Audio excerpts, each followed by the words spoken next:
Good day and welcome again to this Bible study series on the Ten Commandments from Meriden Church in Western Australia. You can follow our videos and other news on our YouTube channel or our Facebook page. Simply look for Meriden Church.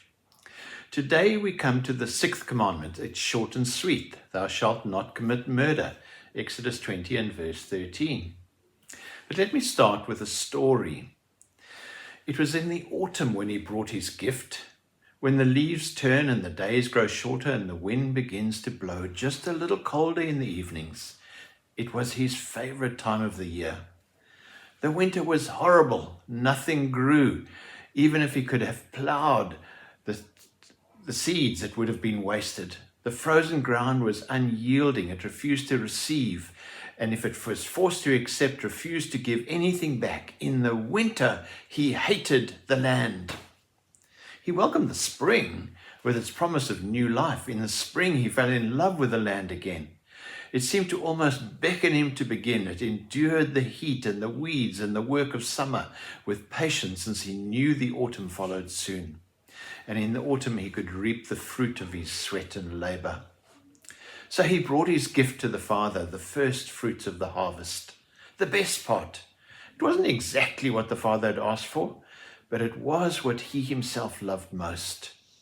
And why wouldn't the Father accept so loved a gift? His brother too brought an offering, part of one of the animals from his flock. It was bloody and greasy. Brown dirt stuck to the red meat and the flies swarmed. It was loathsome to smell. They waited there side by side at the altar for the Father to accept their gifts. And then he came. The Father looked first at both men and then at their gifts. Cain waited for his smile, but his smile didn't come. His face was as cold as the winter, and Cain hated the winter. The Father looked at Abel and smiled approvingly. He took the dirty red meat, and without a word he vanished. Cain's beautiful gift, the fruit of his sweat and toil, was left on the altar to wither in the sun. The emotion he felt that day was not a new one. Cain knew anger. He had been angry at the land, angry at the weeds, angry at the heat. But this anger was different. It was directed not at something, but at someone. Cain was angry with his brother Abel, and in the strange way, that anger felt good. And then the Father spoke. Why are you angry? Why is your face downcast? If you do what is right, will you not be accepted? But if you do not do what is right, sin is crouching at your door. It desires to have you, but you must master it. He'd heard of sin. His father and mother had told him of it, warned him about it. As a child, he'd been afraid of it. In the field once, he'd seen a serpent slithering among the plants. Out of fear, he'd crushed its head with a heavy rock. He remembered how the long, slender body had rolled in the dirt, coiling around the rock until all movement stopped. Now, the Father was telling him that sin was crouching at the door, but he felt no fear this time, only anger. The Father left, and Cain rose to find his brother. Let's go out to the field, he said. And Abel, always the compliant one, led the way. And as he followed behind him, Cain glared at his brother, and he felt his anger growing. The wind gusted, and he caught the odor of the sheep on his brother, and the anger turned to hatred. And when they walked over the crest of the hill where no one could see, Cain shoved his brother from behind, knocking him to the ground. Before Abel could catch his breath and voice a protest, Cain picked up a large rock, and he raised it above his head, and he wielded this weapon out of fear. Before it was out of fear, but there was no fear this time, only anger, only hatred. With all his might, he hurled the rock down on his brother. Just like the snake, Adam rolled in the dirt for a moment, and then he was ill. Still. The last thing Cain saw before he turned to walk away was his brother's blood gathering in the depression in the earth. The first murder on planet Earth might just have happened that way. We might speculate why it was that the Father rejected the fruit of the soil, but that's not appropriate for this discussion. Suffice it to say that the murder happened out of anger and jealousy. The sixth commandment may not be the most frequently violated of all the commands, but as we see from the story, when this one is disobeyed, more is broken than simply the law. From the very beginning, human life has been sacred to God. In Genesis chapter 1 and verse 26, God said, "Let us make man in our image, according to our likeness." And in verse 27 he adds, "And God created man in his own image. In the image of God he created him. Male and female he created them." And in Genesis 9 verses 5 and 6, God told Noah, "And surely I will require your lifeblood from every beast that I will require it. And from every man and every man's brother I will require the life of man. Whoever sheds man's blood, by man his blood shall be shed. For in the image of God he made men." God, you see, has valued life from the beginning, but from the beginning, human beings have sold it at a bargain price. Besides Cain's murder of his brother Abel, Genesis records other acts of violence. In one of the earliest poems ever composed, in Genesis 4:23 and to 24, Lamech said to his wives, "Ada and Zillah, listen to my voice. You wives of Lamech, give heed to my speech. For I have killed a man for wounding me, and a boy for striking me. If Cain is avenged sevenfold, then Lamech 77 times." Genesis was just the beginning. The Bible records hundreds of murders, and they didn't stop with the book of Revelation. History records millions. We are a murderous people. But there's more to the sixth commandment than a way of measuring how far the human race has fallen from the ideal. Perhaps there's something we need to hear. None of us might be guilty of murder. Probably we haven't even been tempted by it. But that doesn't mean that we can breeze through this commandment as if it has nothing to say to us.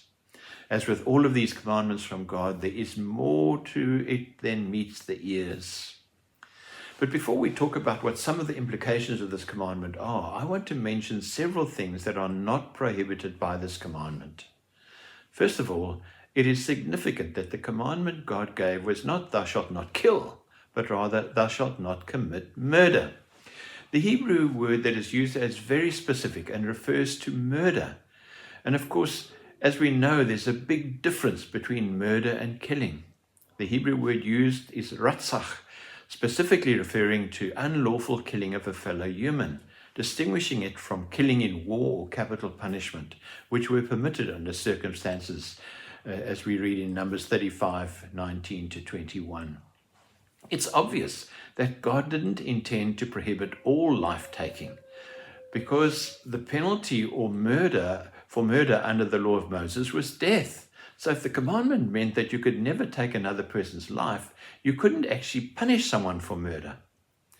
There's a definite distinction made in the Bible between killing which is lawful and killing which is unlawful. So let's look at some of these. First, justifiable homicide. The law of Moses said that there were certain times when a person was justified in killing another person. Suppose, for example, someone breaks into your house in the middle of the night. You wake up and discover him, and there's a struggle and the thief is killed. According to the law of Moses, that type of killing didn't fall under the sixth commandment. We read in Exodus chapter 22 and verse 2, "If the thief is found breaking in and he is struck so that he dies, there shall be no guilt for his bloodshed." The second is war. The Bible is clear also that the same God who told the Hebrews not to murder often also sent them into war and told them to kill. And nowhere in Scripture, New Testament or Old, are soldiers told to give up their military careers in order to be faithful to God. I would assume then that there are at least occasions when a person would be justified in taking a life in times of war. Third, capital punishment. The Old Testament not only permitted, but required the death penalty for certain crimes. It's interesting that this is the only law that is repeated in each and every one of the first 5 books of the Bible. God commanded the death penalty to be given for murder, rape, kidnapping, and several other crimes. And when we look at the New Testament, when Jesus was on trial before Pilate, he never challenged the state's right to execute criminals. Rather, Jesus acknowledged that right and told Pilate that his authority came from God. John 19 and verse 10. In Romans 13 and verse 4, Paul makes it clear that the authority of the government to punish wrongdoers comes from God. For he is God's minister to you for good. But if you do evil, be afraid, for he does not bear the sword in vain, for he is God's minister and avenger to execute wrath on him who practices evil. Well, enough of what the sixth commandment does not say. Let's talk about what it does say, and more importantly, why it says it. When God says, you shall not murder, what is the message or the principle that God is trying to get across to us in this commandment? Basically, God is saying that human life is precious, it is sacred, and we ought to have the utmost respect for all human life. And I believe that there are two very good reasons for that. First, human life is sacred because we are made in the image of God. God created all of life, including plants and animals. But if you look at Genesis chapter 1, you'll see that humans were created in a different way than the way all other things were created. In every other act of creation, God said, let there be, and it was. Let there be light, let there be plants, let there be birds and fish. God spoke and creation occurred. But the creation of human life was different. God said, let us make man. God didn't just speak us into existence as he did everything else. No, he made us. We are the closest thing in all creation to God. We are the only part of creation made in the image of God. Genesis chapter 2 and verse 7 says, God formed the man from the dust of the ground and breathed into his nostrils the breath of life, and man became a living being. God didn't breathe the breath of life into any other creature, only man. I love the words of T.S. Eliot, who said, there is something in us, in all of us, which isn't just hereditary, but something unique, something we have had from eternity, something which comes straight from God. Second, human life is valuable because of the price that was paid. I was visiting a member of my congregation once and found that he collected comics. Well, what's a comic worth? Well, I'm sure if you added up the material cost, it might be a couple of dollars. But if you got a rare comic that everybody wanted to buy, it might be worth several $100s. You determine the value of something by what someone is willing to pay. And that concept's important because it tells us exactly what a human life is worth. Paul writes in Romans 5:8, but God demonstrates his own love towards us in that while we were still sinners, Christ died for us. And Jesus said in Mark 10 verse 45, for even the Son of Man did not come to be saved, but to serve and to give his life a ransom for many. So let's get practical here. Your next door neighbor, the one whose dog barks all night, the one who plays loud music and who refuses to tidy his yard and yet complains about the trees in your garden, how much is he worth? He's worth so much that Jesus Christ was willing to give his life so that he might know salvation. And how about the guy who cuts you off in the traffic, or the driver who just sits there when the traffic light turns green? Guess what? They're worth that much too. And so is every man and woman who irritates you, who frustrates you, and even those who ridicule and abuse you. Because you see, ultimately, the sixth commandment is about more than just murder, which is a shame because I was beginning to feel pretty self-righteous because I've never murdered anyone and don't intend to either. Ultimately, the sixth commandment has to do with the respect I have for people and the value I place on their lives. And that means that if we want to see the true value of human beings, we need to see them from God's perspective. Because the only way we can truly cherish the lives of other people is to see each and every single person in the way that God sees them, made in his image and worth the very life of his only Son. Let me give you an example of how we might do this. You might remember the story of Terry Schiavo from quite some time ago, but it would perhaps still be prominent in your minds. And here's a quote from Wikipedia. Teresa Marie Schindler, Terry Schiavo, was an American woman who suffered brain damage and became dependent on a feeding tube. She collapsed in her home on the 25th of February 1990 and experienced respiratory and cardiac arrest resulting in extensive brain damage. a diagnosis of persistent vegetative state, PVS, and 15 years of institutionalization in a comatose state. In 1998, 8 years later, Michael Schiavo, her husband and guardian, petitioned the Pinellas Circuit Court to remove her feeding tube. Robert and Mary Schindler, her parents, opposed this, arguing that she was still conscious. The court determined that Schiavo would not wish to continue life-prolonged measures.